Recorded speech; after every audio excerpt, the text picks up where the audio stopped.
It's your man Jay Gray's Report, and welcome to the College Football Weekly Preview Week 1. Y'all know how we get it in, so let's get it in. Previewing the top 5 ball games of the weekend, so let's get right to it. Now, first ball game, we got to go down to Houston.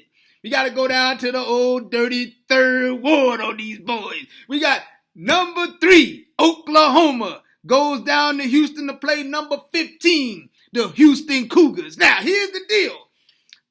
Houston is trying to prove to boys that they are finally the real deal, that they can play with the big boys. You know, boys are now thinking about adding Houston and other teams to the Big 12, so this is an opportunity for them to let the world know, y'all better let us in or we gonna kick the door in. Houston's coming off a 13-1 record from last year. They beat the brakes off of Florida State in the bowl game. So now they got number 3 OU in their sights. But here's the problem. Oklahoma comes into town with Baker Mayfield. Now, that's a white boy with a whole bunch of swag, bruh. Hey, is Baker Mayfield for Chicago or Detroit? Because I know he got on some Gators right now, bruh. I like that kid. He got crazy swag.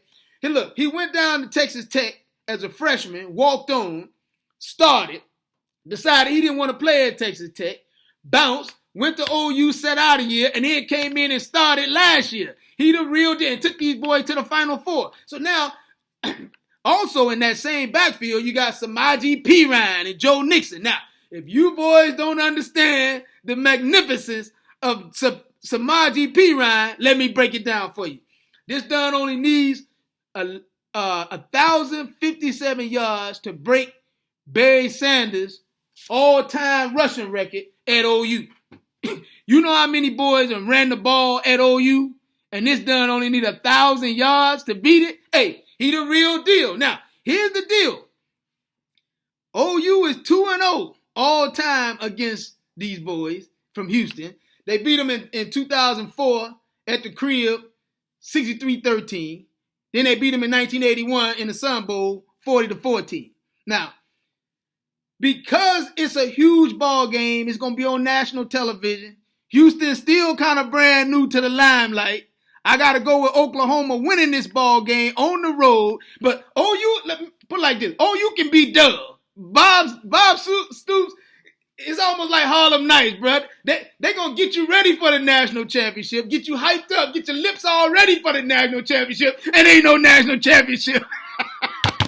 They going to get in the big ball game and wet the bed. But they don't wet the bed early in the season unless they playing Doug, Texas in the Cotton Bowl at the Red River Shootout. It ain't that type of party. So OU wins this ball game. Now, let's move on to the next ball game. Now, we're going out on Monday.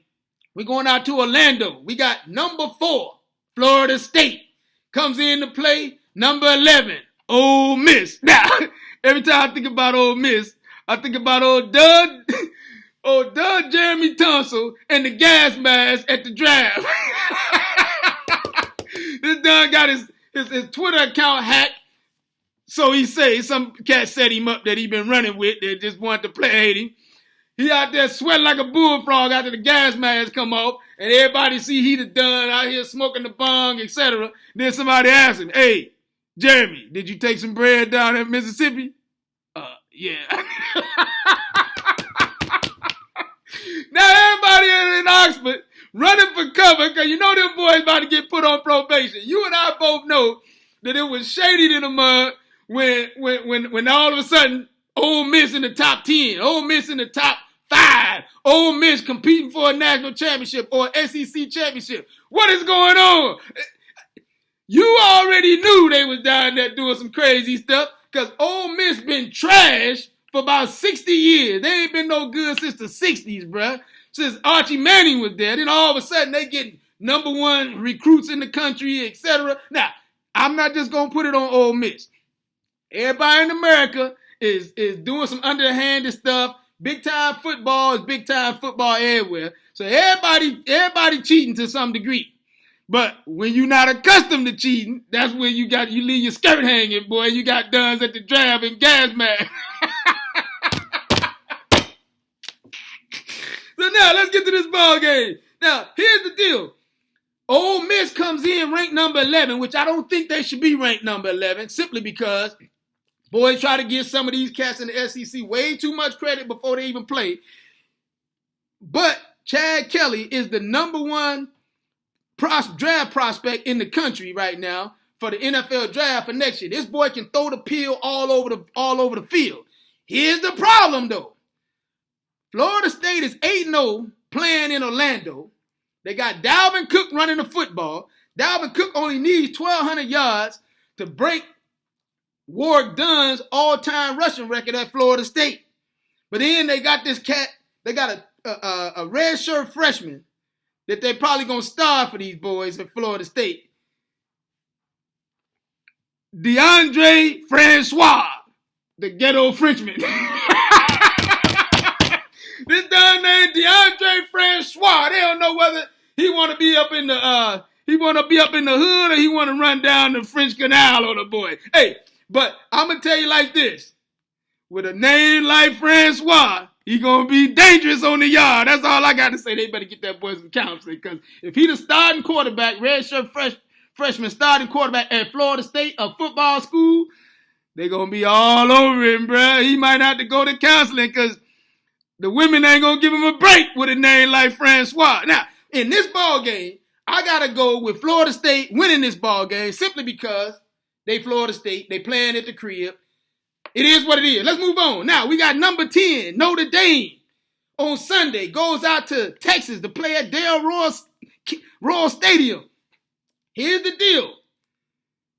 I know you saw last week, a couple of weeks ago, Notre Dame out here. They're the Notre Dame fighting chamillionaires. These boys riding dirty a couple of weeks ago. 5 cats get pulled over in the ride with the weed and the gun. And they had the mascot with him, bro. That dumb was out there disheveled, looking crazy in the mud. How in the world do you start the season off with everybody getting arrested, smoking weed, gun possession charges, so on and so forth? But that's going to be dub. But I will say that Brian Kelly hadn't really made a decision on a quarterback. He got 2 quarterback system he's going to run starting the season off. We'll see if it's going to work. He's got Deshaun Kaiser, the Black Dutchman, or German, whichever you decide you want to go with. How many brothers you know named Kaiser? Okay, so we're going to deal with that. But he was the real deal last year. He came in and took over for Malik Zaire. Now, Malik Zaire is healthy, so they're going to play 2 quarterbacks. Hey, we better get this boy some counseling too. Malik Zaire, you got a name like that? That's a swagger name. On a campus like Notre Dame, highest profile program in America, that's a rock star name. Malik Zaire. Hey, so here's the deal. The problem Notre Dame runs into this ball game going out on the road. See, last year they beat the brakes off of Texas 38-3 at the crib. So everybody's just assuming that in Charlie Strong's 3rd season, this cat is going to get the brakes beat off of him in this ball game. Well, slow down a little bit, because Notre Dame has the fewest returning starters of anybody in college football. They lost their top rusher. They lost 3 of their top wide receivers, 4 of their top tacklers, and a sack leader, and several offensive line. Now, granted, they got 2 legitimate quarterbacks because they could play with either one. But when you losing all of this, you going out on the road, and you still going to Texas. They still got ball players. They still got tradition. They still got a darn near 100,000 folks in the building. So I'm just going, in my opinion, Charlie Strong is going to get a signature win by beating the Dun Leprechaun, because that Dun coming down there smelling like weed on the sideline. Oh, Notre Dame is done right now. They're going to end up losing this ball game because everybody on the sideline got a contact from the Notre Dame Leprechaun, smelling like weed. He running around with some brand new Stacey Adams pointed toe shoes with a hole in them because they was wrestling over the gun in the back seat, and it went off. Let's move on to the next ball game. Now, we got number 2, Clemson. Goes down to Auburn to play. Let's move on to the next ball game. Deshaun Watson. That's all I got to say, bro. Let's move on to the next ball game. Now, we going to Dallas. We got number 20, USC. Goes down to play Number 1, Alabama. Do I really need to preview this ball game, bruh? Really? Do I need to really preview this ball game? Alabama is going to beat the brakes off USC. I don't need to say nothing else. It's your man, Jay Graves Report from the JGravesReport.com, or you can hit me up on Twitter at JGravesReport so you can holler at your boy.